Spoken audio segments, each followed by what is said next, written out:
नमस्कार। प्रभात साक्षी news network के खास कार्यक्रम शौर्य पथ में आप सभी का स्वागत है।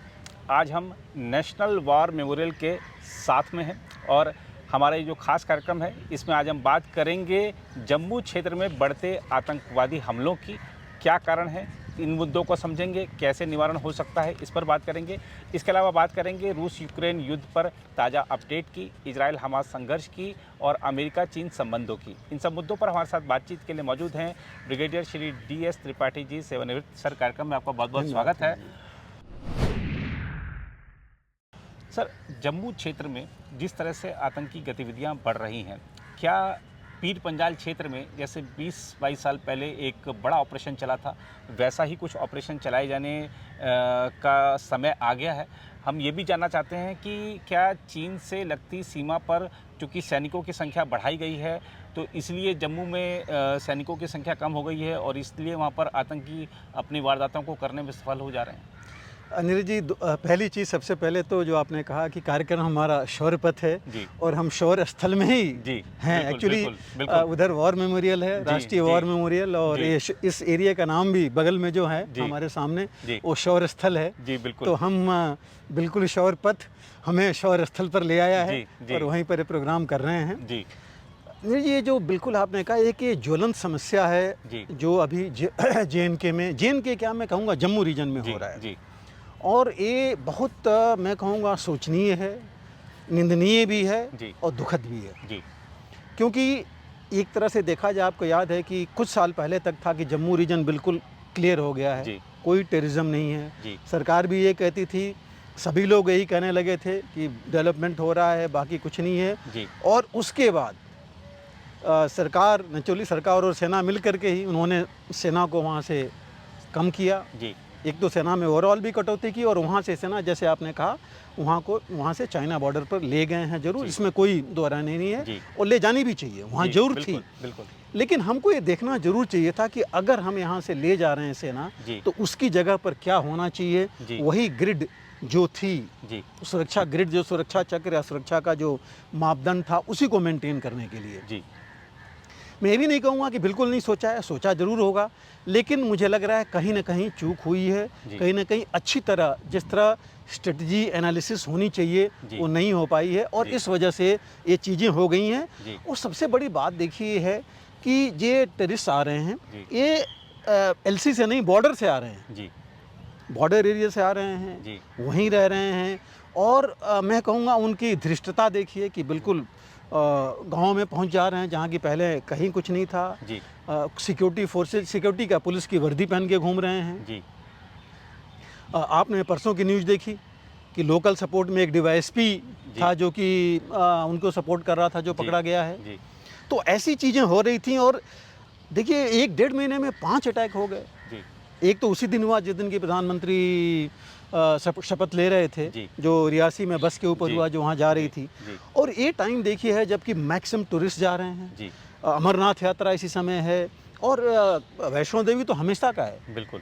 तो उस रास्ते पर तो बिल्कुल एक माना जाता था कि सिक्योर है, सिर्फ अमरनाथ के लिए स्पेशल अरेंजमेंट होते थे।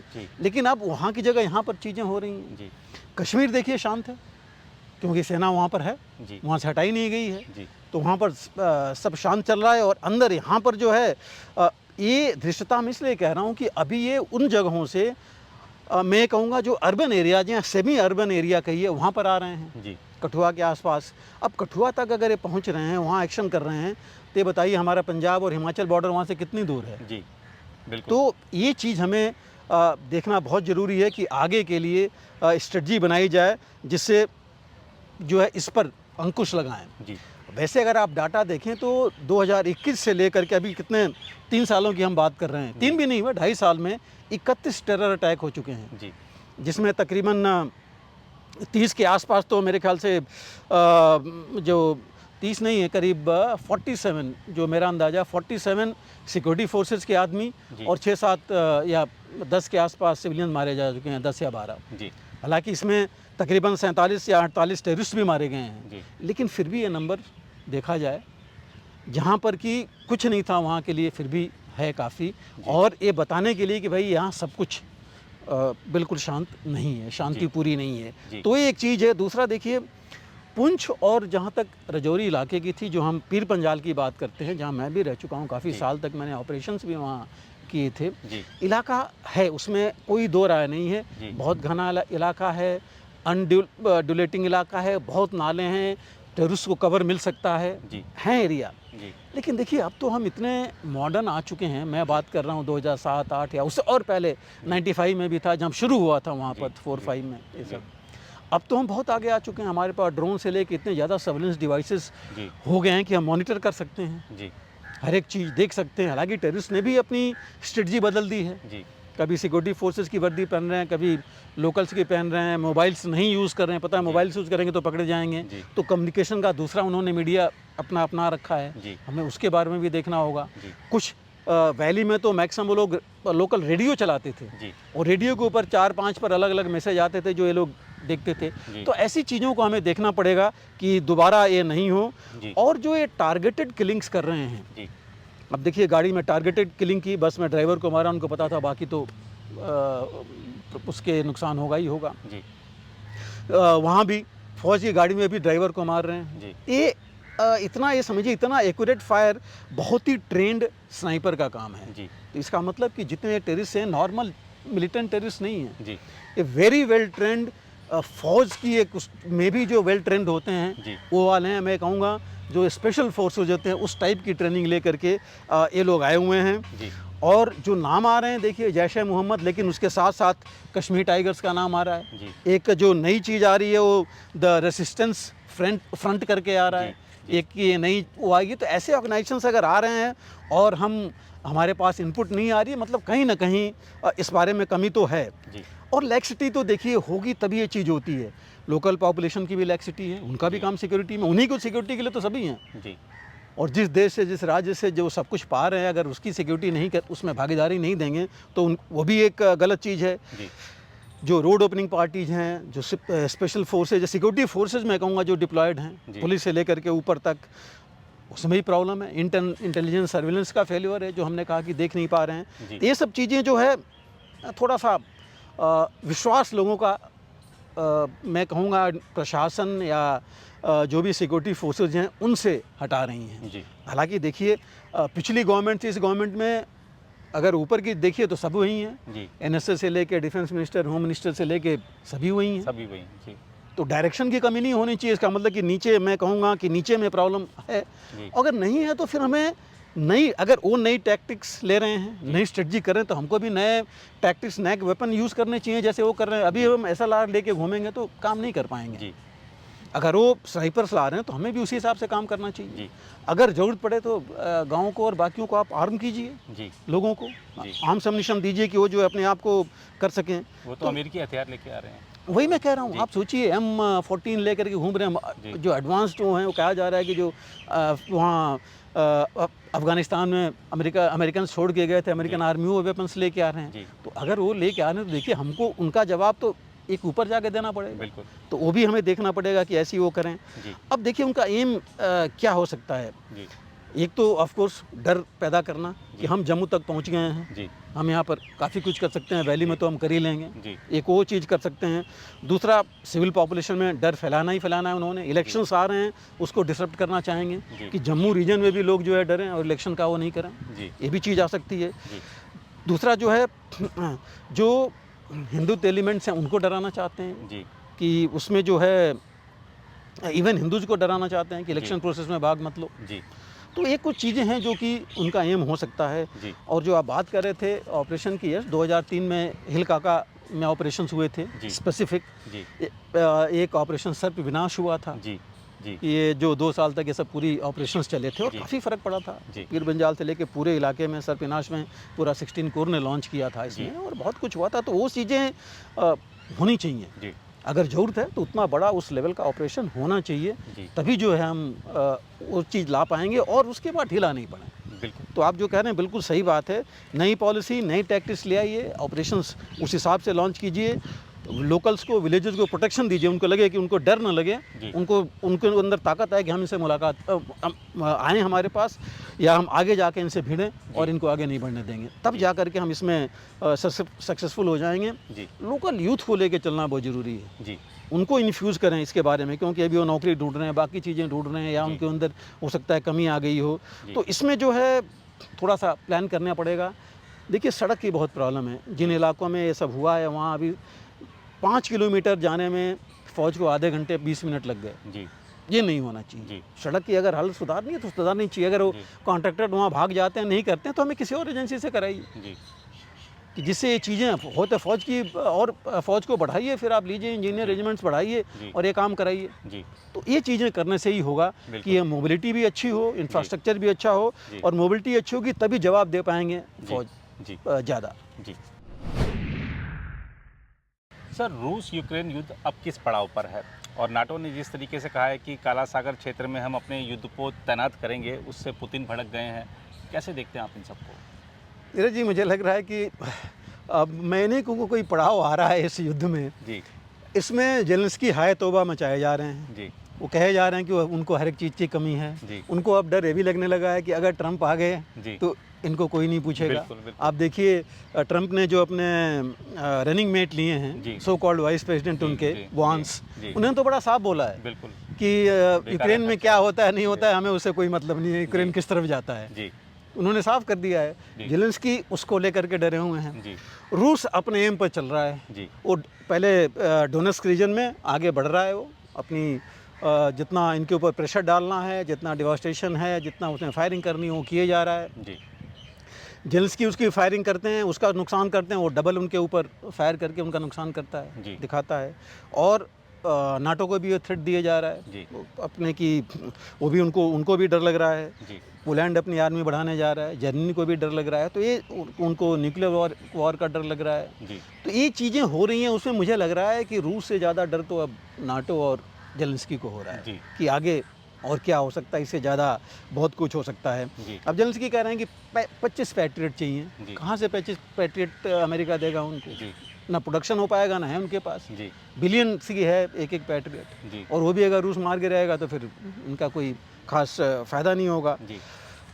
जेलेंस्की अभी यूके में गए थे, वहाँ बातचीत किए हैं, उनके पार्लियामेंट को एड्रेस किए हैं, लेकिन उनका डर वही है। सबको चाहते हैं कि इनका, अब ये चाहते हैं कि नाटो और यूरोप आ करके यूक्रेन में आए और रूस से लड़े। वो चीज़ तो हो नहीं पाएगी। तो ये सब चीज़ें वहाँ तक पहुँच गई हैं। और हंगरी का देखिए, हंगरी के प्रेसिडेंट अभी गए हैं, चीन में भी, रूस में भी गए हैं, पुतिन से भी मिले हैं और चीन में भी गए थे अब। और हंगरी जो है अभी यूरोपियन काउंसिल का प्रेसिडेंट है। तो लोगों को ये लग रहा है कि अब किस तरफ जाएगा। हंगरी तो पहले से ही ज़्यादा सपोर्ट में नहीं है यूक्रेन के, यूयू के साथ गया है वो, लेकिन उनसे अलग नहीं है। अब जेलेंस्की को लग रहा है कि कहीं कुछ और चीज़ पीस प्रोसेस ना शुरू हो जाए जो ये चाहते हैं उसके अगेंस्ट हो। तो ये भी एक चीज़ वहाँ पर अभी शुरू हो रही है।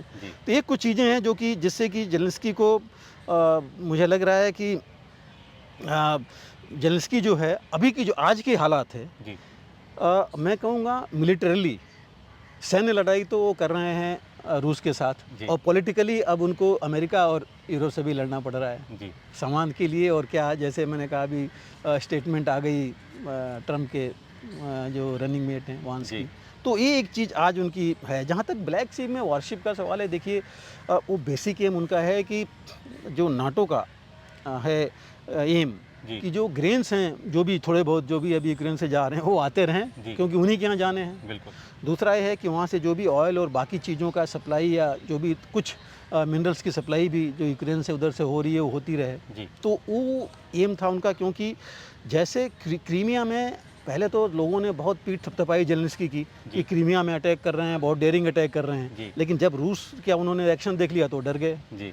अब कहते हैं उन्होंने डिक्री अभी साइन किया कि जो है यहाँ पर नाटो अपना वॉरशिप डिप्लॉय करे।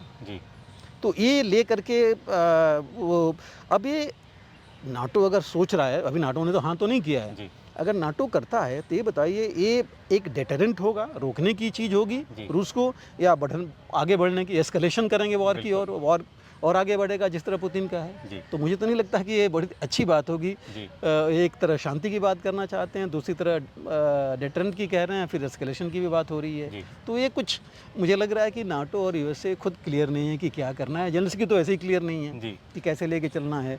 तो ये एक चीज़ है इसमें जो कि बहुत इम्पॉर्टेंट है। दूसरा देखिए, ब्लैक सी में रूस का तो पहले से दबदबा तो है, लेकिन ये नहीं कहूँगा कि उसी का है। रूस इन्होंने नुकसान किया है, करीब 11-12 उसकी छोटी बड़ी, 2 तो बड़ी जहाज़ों को डुबो दिया है, छोटी की भी क्या, बट उसने भी किया है इनकी कई, अभी 10-11 उनकी छोटी मिसाइल बोट्स थी, उसको रूस ने ब्लैक सी में यूक्रेन के मार गिराया है, नीचे कर दिया उसने। लेकिन और बढ़ेंगी डिप्लॉयमेंट ऑफ मिसाइल्स और वेपन्स, और रूस तो न्यूक्लियर के उस पर जा ही रहा है। तो ऐसी चीज़ें होंगी तो मुझे ये नहीं लगता कि इससे डेटरेंट होगा और एस्केलेट होगा और नुकसान और होगा, नाटो का भी हो सकता है। और अगर नाटो डिप्लॉय करता है, रूस इसको थ्रेट लेके नाटो के वॉरशिप्स पर अटैक करता है, तो क्या ये माना जाएगा कि डायरेक्ट लड़ाई नाटो की शुरू हो गई? वो तो कहेगा कि ये तो आ गए हैं, यहाँ पर जाने आना चाहिए। तो ये कुछ चीज़ें हैं जो कि मुझे नहीं लगता कि इतनी जल्दी इस पर कुछ करेंगे, क्योंकि उसने ऑलरेडी उसने कालिनग्राड में अपने इस्कंदर मिसाइल रूस ने वहाँ लगा दिया है। तो अगर इस्कंदर मिसाइल आप जानते हैं कि क्या उसका कितना वॉरहेड लेके चलती है, तो मुझे लगता नहीं कि ये चीज़ इतने आगे बढ़ पाएगी। और नाटो की एबिलिटी देखिए ब्लैक सी में लिमिटेड है, बहुत ज़्यादा ऑपरेशन कर नहीं पाएंगे रशिया के उसमें। प्लस देखिए एक जो ब्लैक सी की मैरीटाइम कन्वेंशन बनी थी काफ़ी पहले, उस कन्वेंशन के मुताबिक उनका रोल लिमिटेड है ब्लैक सी में। तो बहुत ज़्यादा यूएसए या नाटो कर नहीं पाएंगे। और हाँ, बैलेंस ऑफ पावर के लिए आना चाहें तो अलग की बात है कि बैलेंस कर रहे हैं, लेकिन रूस फिर बैलेंस देख करके रूस भी नहीं चुप बैठेगा। तो एक मुझे नहीं लगता कि नाटो की तरफ से एक बहुत अच्छी बात होगी। जेलेंस्की तो चाहेंगे, जेलेंस्की तो मुझे लग रहा है कि अब वो कहेंगे कि यूक्रेन ही किसी देश में चला जाए कि कोई हम आ करके उनके लिए लड़े, वही उनका एम है। तो मुझे नहीं लगता कि ये एक अच्छी पहल होगी नाटो की तरफ से। ये डेटरेंट की जगह एस्केलेशन होगा और चीज़ आगे बढ़ेगी। सर, इजराइल हमास जो संघर्ष है वो लगातार चल रहा है, और जिस तरीके से अमेरिका में घरेलू राजनीति में वहाँ की सरकार फंसी हुई है, तो लगता है कि अमेरिकी नेता भी अब कम रुचि लेने लगे हैं कोई संघर्ष विराम प्रस्ताव को आगे बढ़ाने में या किसी को समझाने में। आपको क्या लगता है अब ये संघर्ष किस दिशा में जा रहा है? नीरज जी, देखिए इजराइल का अगर हम बात करें, नेतन्याहू चक्रव्यूह तो नहीं कहूँगा, बट चक्रव्यूह चौथा होगा पॉलिटिकल एंगल जो आपने कहा। 3 व्यू में तो फंसी गए हैं। एक मैं लोही की बात कर रहा हूँ, चौथा मैं आऊँगा कि चक्रव्यूह ही है अगर अमेरिका भी ले लें। डायरेक्ट हमास से लड़ी रहे हैं। दूसरा ये लेबनान से भी अभी आपने देखा एस्केलेशन हो गया है। चौथा आपने देखा परसों हूती ने तेल अवीव में जो है ड्रोन अटैक किया है। तो आप देख लीजिए कि मतलब 3 व्यू तो इनके यही हो गए। और चौथा जैसे आपने कहा कि अमेरिका में ऑलरेडी क्या जो माहौल बन रहा है, हालांकि नेतन्याहू अभी अगले हफ्ते जाने वाले हैं वहाँ कांग्रेस को एड्रेस करने के लिए, लेकिन माहौल तो कुछ अलग ही बन रहा है। जर्मनी में ने भी बोल दिया, अभी कल ही परसों ही जर्मनी के चांसलर ने बोला है कि रुकनी चाहिए। भारत ने, देखिए हमारे भारत ने यूनाइटेड नेशंस में परसों बोला है 17 तारीख को कि ये जो भारत चाहता है कि शांति स्थापित हो, लड़ाई रुके। अब अभी हुआ क्या है, देखिए तेल अवीव तक ये पहुंच ही गया है। हूती अगर अटैक कर रहा है, उधर जो है लेबनान से उनकी काफ़ी बढ़ी गई है। लेबनान लो लेवल रॉकेट से काफ़ी अटैक उनके यहाँ कर रहा है, नुकसान कर रहा है। और हमास तो वहाँ ही है। अभी इन्होंने जो किया है 3 दिन पहले जो इजराइल ने अटैक किया है गाज़ा में, ख़ास करके राफा और इसके खान यूनिस के इलाके में, कहा जा रहा है कि इन्होंने कुछ रिपोर्ट इनकी कहती हैं कि करीब 30 आदमी मारे गए, बट बाकी रिपोर्ट्स कहती हैं कि 80 से 90 लोग मारे गए। तो आप सोचिए कि कितना ज़्यादा फ़र्क पड़ रहा है। और ऑफिशियल फिगर 29,000 के आसपास है जो इसकी तरफ से आ रहा है, लेस्टन की तरफ से। लेकिन जो एक हमने बात की थी पहले, लांसेट जो एक मेडिकल मैगजीन है जो अमेरिका इंग्लैंड की है, उसका कहना है कि 1,80,000 से ज़्यादा लोग मारे गए हैं। तो आप सोचिए कि कितना बड़ा ह्यूमन क्राइसिस चल रहा है। इजराइल के तकरीबन, इजराइल का कहना है कि 400 के आसपास इनके सोल्जर्स मारे गए हैं। और इनका ये कहना है कि उन्होंने इजराइल इसकी हमास की आधी ताकत को ख़त्म कर दिया है। 14,000 के आसपास कहते हैं मारा गया है, और इनका कहना था कि 30,000 के आसपास हमास के हैं। तो अभी तो आधी भी लड़ाई ख़त्म नहीं हुई। और वो ऐसे ही चले जा रहे हैं 10 महीने में। तो इतनी जल्दी मुझे नहीं लगता कि ये चीज़ें हो सकती हैं। और सबसे बड़ी बात है कि इजराइल के नेसेट ने, पार्लियामेंट ने 17 जुलाई को एक रिजेक्ट कर दिया है टोटली 2 नेशन थ्योरी, जिसके ऊपर की पीस प्रोसेस सारा चल रहा था अमेरिका से लेके बाकी।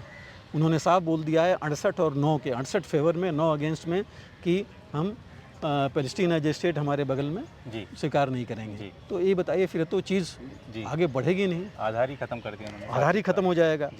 उसके बरखिलाफ देखिए इंटरनेशनल कोर्ट ऑफ जस्टिस ने अभी रूलिंग दी है 17 तारीख को कि जो सेटलमेंट्स इजराइल ने किए थे गाजा में, जो इन्होंने अपने सेटलमेंट्स बनाए थे, वो गलत हैं, वो हटने चाहिए जल्दी। तो ये भी इनके अगेंस्ट गया है। तो ये कुछ चीज़ें हैं जो बिल्कुल, और अब मुझे लग रहा है कि अगर ये आगे ऐसे बढ़ता रहा तो ISIS और अलकायदा ये फिर उभर सकते हैं। क्योंकि ऑलरेडी देखिए हमास ने बाहर हेडक्वार्टर बना लिया टर्की में, और बाकी देशों में भी कर रहा है। और उसी हिसाब से हिजबुल्लाह तो बहुत बड़ा फोर्स है, बड़ी आर्मी है। तो नेचुरली मुझे लगता है कि ये चीज़ अगर ऐसे चलेगा तो जो है मुश्किल है इतनी जल्दी शांति। क्योंकि लेबनान में देखिए जो लास्ट लड़ाई 34 दिन चली थी 2002 में, इजराइल जीत तो गया था वो लड़ाई, 2006 की लड़ाई जो 34 दिन चली थी, लेकिन नुकसान लेबनान का बहुत हुआ था। पर Hezbollah as a fighter organisation आ गया था, और अभी भी हिजबुल्लाह को किसी ने अभी तक उसके ऊपर सैंक्शन नहीं लगाया है, ना उसको टेररिस्ट ऑर्गेनाइजेशन बोला है, ना अमेरिका ने, ना किसी ने। तो अब अगर ऐसी हरकत होगी तो मुझे नहीं लगता कि इसके ऊपर बहुत जल्दी कुछ होने वाला है, पीस प्लान जल्दी आ पाएगा। इसकी आशा कम है। जी बिल्कुल सर, हाल ही में अमेरिकी राष्ट्रपति ने तिब्बत संबंधी एक विधेयक पर हस्ताक्षर किए। उसके बाद खबर आई कि चीन ने अमेरिका के साथ जो हथियार नियंत्रण को लेकर या व्यापार को लेकर एक वार्ता थी, उसको स्थगित कर दिया है। तो दोनों देशों के बीच में एक बार फिर से तनाव दिख रहा है, इसको कैसे देखते हैं? नहीं जी, ये तनाव तो है। अभी 12 जुलाई को अमेरिका के राष्ट्रपति जो बाइडेन हैं, उन्होंने जो है एक बिल साइन किया था, resolve Tibet act. Resolve Tibet act उसका नाम है। काफ़ी दिनों से इसकी उनके डिस्कशन चल रहा था, और इसका एम है कि तिब्बत के जो आइडेंटिटी है उसको सुरक्षित रखा जाए, उसका कल्चर, उसकी आइडेंटिटी, उसके लोगों का जो रहन सहन, शिक्षा है, वो सुरक्षित रखा जाए उसका। और चाइना का जो अभी वो इनके उसमें है कि ऑक्यूपेशन जो तिब्बत का है, वो उसका मामला रिजॉल्व होना चाहिए आपसी बातचीत से। वो इसका एक एम और है, और पीसफुली होना चाहिए, किसी डर या दबाव दिखा करके जो चीन कर रहा है उस हिसाब से नहीं होना चाहिए। और आपको याद होगा कि ये बिल जो है, कुछ ही दिन पहले जो मैकॉल हैं सीनेटर, जो मेन इस बिल के साथ भी थे, वो खुद आए थे 9 लोगों के साथ, दलाई लामा से आकर के हमारे यहाँ मिले थे। नैन्सी पेलोसी भी इसमें थी, बिल्कुल आप सही कह रहे हैं। और ये लोग मिले थे आकर के दलाई लामा को, और उन्होंने बिल की कॉपी दी थी उनको, उनके दलाई लामा के एबोर्ड में, वहाँ से जा कर के मिले थे। तो ये जो है देखिए, तिब्बत तो हालांकि अमेरिका तो पहले बोल चुका है सेटल्ड है कि तिब्बत चाइना का पार्ट है, लेकिन अभी ये चीज़ रिवाइव हुई है जब से कि ताइवान का फ़र्क, ताइवान और चीन की बात आई है। तो चीन ने तिब्बत को और आगे ले आया है, और उसने ये लिया है कि तिब्बत का पूरा कल्चर, आइडेंटिटी समाप्त की जा रही है चीन द्वारा। तो इस मुद्दे को लेकर के काफ़ी इसमें फ़र्क पड़ा है। और जो ये एक शेरपा शेयरिंग हैं, वो जो प्रेसिडेंट हैं तिब्बत स्टेट इन एग्जाइल के, तो उनका कहना था कि वो भी आते जाते रहे थे, और अब वो एक्सपेक्ट कर रहे हैं कि चूँकि अमेरिका ने अगर एक एक्ट पास कर दिया है तो बाकी भी देश हैं दुनिया के, वो भी आगे हैं और सपोर्ट करें। तो इससे जो है फ़र्क तो पड़ेगा ही चीन के ऊपर। अब उन्होंने बोला है कि एक और पॉलिसी में ध्यान लाना चाहूँगा दर्शकों का, कि अमेरिका की 2002 की एक तिब्बत पॉलिसी है। उस पॉलिसी के जो पॉइंट्स थे वो था कि चीन और तिब्बत के बीच में डायलॉग, आपस में हम माहौल बनाएं, आपस में बातचीत करें, और जो डिफरेंसेज हैं उसको रिजॉल्व करें बिना किसी प्री कंडीशन के, बिकॉज चीन तो हमेशा प्री कंडीशन लगाता है। ये था कि बिना प्री कंडीशन के करें। दूसरा, जितने तिब्बतियंस को उन्होंने जेलों में रखा हुआ है उसको निकालें, उनको ज़बरदस्ती जो उनको रखा हुआ है। और यूएस के जो फॉरेन डिप्लोमेट्स हैं जितने भी, उनको ये तिब्बतियन पढ़ाया जाएगा, बताया जाएगा, और लासा में एक इनका हेडक्वार्टर फॉरेन ऑफिस का बनाया जाएगा। तो ये चीज़ें थी 2002 की जो ये बिल थे उसमें तिब्बतियन लैंग्वेज को ऑर्गेनाइज करने के लिए। और जहाँ तक इसकी बात है, जून में ही चीन ने अपोज़ किया था कि ये पास नहीं करे अमेरिका, ये अच्छा नहीं होगा। और उन्होंने ये भी बोला था कि दलाई लामा को हम सेपरेटिस्ट मानते हैं। तो ये चीज़ें लेके वो चल रहे थे। और चीन एज इट इज तिब्बत को आप जानते हैं अपना शिनजियांग प्रोविंस बोलता है, तो वो उसको लेके चल रहा था। और उसने बोला था कि हम हर हालत में अपने जो इंटरेस्ट हैं तिब्बत में उसकी रक्षा करेंगे। और इन्होंने बोला अमेरिका ने कि जो चीन जो है उसकी कल्चरल जो उसकी लैंग्वेज, रिलीजन, आइडेंटिटी जो है उसको ही नष्ट कर रहा है, उसके प्रेशर डाल के उनके अपनी लोगों को ले आके उसमें डाल रहा है। ह्यूमन राइट्स एब्यूज़ बहुत ज़्यादा हो रहे हैं तिब्बतियंस पर। इन चीज़ों को लेकर के इन्होंने उस पर बोला था, प्रेशर डाला था, तो इसलिए एक्ट आया है। और हालांकि देखिए पहले 2010 में जब ये बिल आया था, उसके बाद 2002 से लेके 2010 तक इनके बीच में बातचीत भी चली थी तिब्बत के रिप्रेजेंटेटिव्स और बाकियों में, लेकिन 10 के बाद बंद हो गई। तो इस वजह से अब और ज़्यादा चीन उनके ऊपर दबाव डालने लगा तिब्बत के ऊपर। हालांकि इनसे जो हम अभी प्रेसिडेंट इन एग्जाइल की बात कर रहे थे, शेरिंग की, उन्होंने भी ये बोला है कि बैक चैनल की चीज़ होगी। मतलब उन्होंने क्लियर कट नहीं बोला, लेकिन बैक चैनल बातचीत चल तो रही है। और इसमें एक और चीज़ देखिए, दलाई लामा का भी 89 साल के हो गए हैं, 90 साल में उनका सक्सेसर ढूंढा जाना है। जो चीन कह रहा है कि हमारी राइट है, हम जो है वो करेंगे, सक्सेसर ढूंढेंगे। जिनका कहना है कि हमारे तौर तरीके हैं उस हिसाब से करेंगे। तो भी मतलब एक तरह से कि इनकी जो कल्चर है, आइडेंटिटी है, वो चीन ना करके अपना थोपना चाहता है। तो ये कुछ चीज़ें हैं। और चीन में तो बहुत मनमुटाव हुआ है इस मामले में, बहुत ज़्यादा इनकी वो आई है आपस में। तो ये चीज़ ये है कि चीन के ऊपर प्रेशर तो गया है, बाकी देश भी लाएंगे तो और ज़्यादा प्रेशर जाएगा। और एक फ्रंट, पॉलिटिकल फ्रंट कहिए, खुल जाएगा चीन के लिए तिब्बत में अगर ये प्रेशर जारी रहा। और अमेरिका का ये बिल एक्ट पास करना एक बहुत बड़ी चीज़ है, बहुत मोरल बूस्टिंग चीज़ है तिब्बतन्स के लिए, तिब्बत के लोगों के लिए। और ऑफ कोर्स उनकी सरकार तो हमारे यहाँ ही बिल्कुल यहीं से चल रही है, यहीं से चल रही है। तो ये भी एक बड़ा मोटिवेशनल फैक्टर है। और अगर बाकी देश इसमें आगे आ जाएंगे, सपोर्ट करेंगे इसके साथ, तो चीन का मनोबल कि चीन के ऊपर प्रेशर तो पड़ेगा ही पड़ेगा। जी बिल्कुल सर। और सर जैसा कि हमने एक चीज़ शुरू करी है कि उस सप्ताह सोशल मीडिया पर जो सवाल वायरल रहता है, जो चीज़ वायरल रहती है, उससे संबंधित एक सवाल हम पूछते हैं।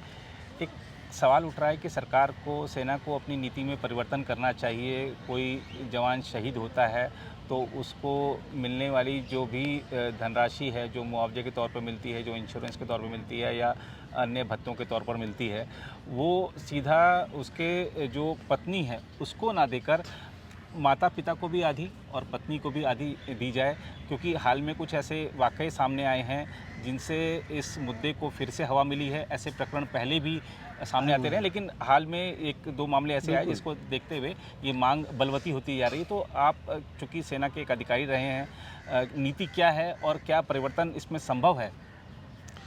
जी देखिए, इसके दोनों पहलू हमें देखना पड़ेगा। जी, पहला, कुछ जो है न्यूली मैरिड हैं जी, जिनको एक ऑप्शन है कि वो दूसरी शादी कर सकती हैं, लेकिन उनको पेंशन मिलती रहेगी। जी, पहले नहीं मिलती थी, ये मिलती रहेगी। जी, दूसरी जो चीज़ है, परिवार में है, जी, बच्चे हैं ऑलरेडी, जी, तो अगर बच्चे हैं तो उनकी जिम्मेदारी और बढ़ जाती है। जी, पेरेंट्स हैं, जी, पेरेंट्स ऑलरेडी अगर कमा रहे हैं, जी, उनके पास जरिया है, जी, तो वो भी एक चीज़ अलग हो जाता है। जी, और एक चीज़ और बताऊँ आपको, देखिए केसेस हमने देखे, कुछ ऐसे केसेस हुए हैं जी, जहाँ पर पेरेंट्स ने उसकी जो विधवा है उसको घर से बाहर निकाल दिया है। बिल्कुल, उसके पास रहने की जगह नहीं। केसेस हमारे जानकारी में हैं, जो दो बेटियां हैं उसको निकाल दिया। जी, पहनने के लिए कपड़े नहीं, उसके पास रहने की जगह नहीं। खैर, मदद सेना खुद भी मदद करती है, लेकिन ये कानूनी एक पहलू है जिसमें देखा जाता है। तो सेना के पास भी ये ऑप्शन है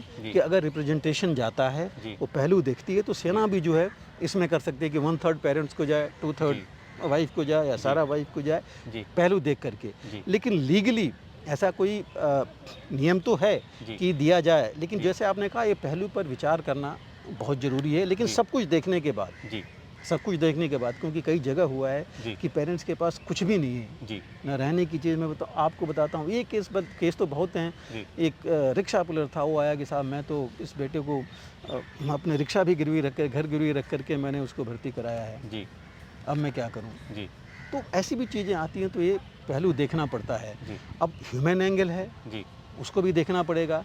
तो एक एक चीज़ है कि सेना को भी ये चाहिए कि करनी पड़ेगी, जो करते तो थे और डिटेल में जाके करना पड़ेगा कि जितने भी ऐसे लोग हैं, जितने भी उसके जवान हैं, ऑफिसर्स हैं, जो भी हैं, उनकी एक फैमिली हिस्ट्री रखें, अपडेट करता रहे कि क्या सिचुएशन है, घर से अलग हैं, साथ में हैं, क्या है, या उसने विल बनाई है। अगर विल बनाई है तो फिर तो आप उसके मुताबिक चलेंगे, कानूनी आप कुछ नहीं कर सकते। अगर विल नहीं है तो कैसे है। और देखिए गांव देहात से जो आ रहे हैं मैक्सिमम का विल नहीं है। बिल्कुल बिल्कुल। और वहाँ पर बल्कि प्रॉब्लम वहाँ भी है, बाहर भी है। आप जो कह रहे हैं एग्जाम्पल है वो एक, वो भी प्रॉब्लम है।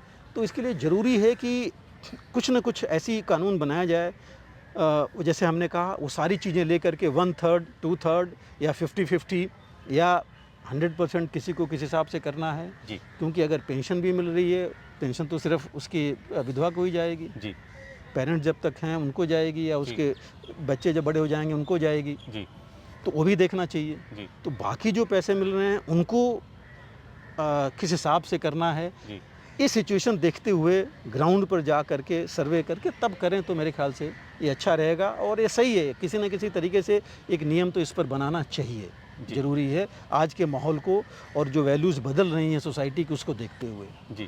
बिल्कुल सर। तो सर आज के कार्यक्रम में आपने जम्मू क्षेत्र में बढ़ते आतंकवाद के कारणों की और कैसे उस समस्या का निवारण किया जा सकता है, उस पर आपने विस्तार से चर्चा की। रूस यूक्रेन युद्ध पर आपने हमेशा की तरह विस्तार से जानकारी दी। इजराइल हमास संघर्ष पर आपने बातचीत की।